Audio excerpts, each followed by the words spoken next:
ఇక సీతారామ ప్రాజెక్టుతో ఇటు నీళ్లు పారుతున్నాయి, అటు మాటల ప్రవాహం కూడా ఎక్కువగానే ఉంది. ఆబ్వియస్గా ఎవ్రీ టైం జరిగేదే ఇది.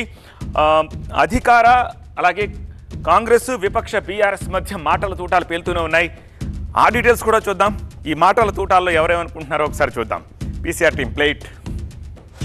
10 ఏళ్ళు మీరు చేయలేని పనిని 6 నెలల్లో మేము పూర్తి చేస్తే అభినందించకపోయారు. ఎందుకంటే మీ చెత్త బుద్ధి తెలంగాణ ప్రజలకు తెలుసు కాబట్టి చెప్పుతే పలుగొట్టారు మిమ్మల్ని ఆల్రెడీ. ఇంతకంటే మీ నుంచి మేమేం ఆశించలేము. తెలంగాణ ప్రజలకు కూడా మీ పట్ల ఉన్న భ్రమలు, మీ పట్ల ఉన్న నీలి మేఘాలు తొలగిపోయినాయి.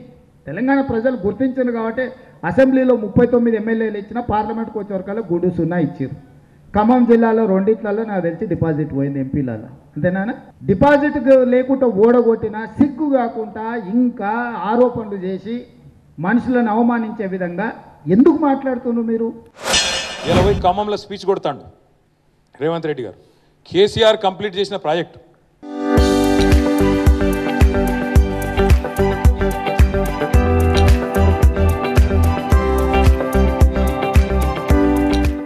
సీతారామ ప్రాజెక్టు. ఆ సీతారామ ప్రాజెక్టును 10 లక్షల ఎకరాలకు నీళ్ళు ఇచ్చే ప్రాజెక్టుకు ఇలా ఈయన పోయి రిబ్బన్ కటింగ్ చేసి ఈయననే చేసిన అని చెప్పుకుంటాడు.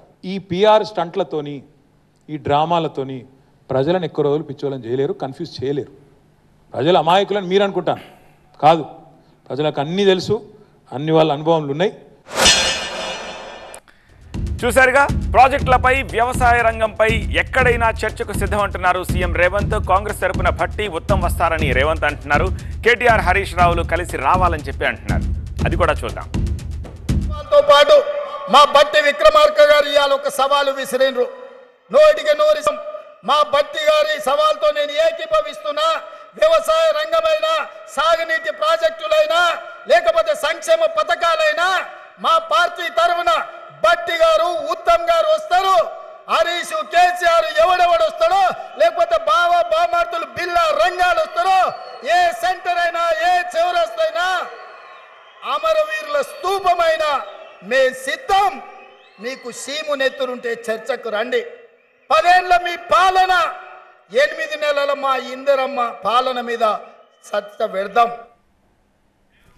ఈ కమెంట్స్కి హరీష్ అలాగే కేటీఆర్ ఇంకా రెస్పాండ్ అవ్వాల్సి ఉంది. కాకపోతే హరీష్ రావు గతంలోనే ఇదే విషయంపై, రుణమాఫీ, హామీల అమలు, వీటన్నిటిపై ఒకసారి కమెంట్ చేశారు. ఆ కమెంట్ ఏంటో కూడా ఒకసారి చూద్దాం.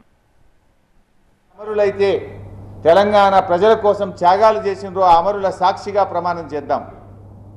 ఆగస్టు 15వ తేదీలోగా 2 లక్షల రుణమాఫీ ఏకకాలంలో చేయడంతో పాటు 100 రోజుల్లో అమలు చేస్తామన్న 6 గ్యారంటీలను నువ్వు ఖచ్చితంగా అమలు చేస్తా అని చెప్పి నువ్వు ప్రమాణం చేయి, నేను ప్రమాణం చేస్తా.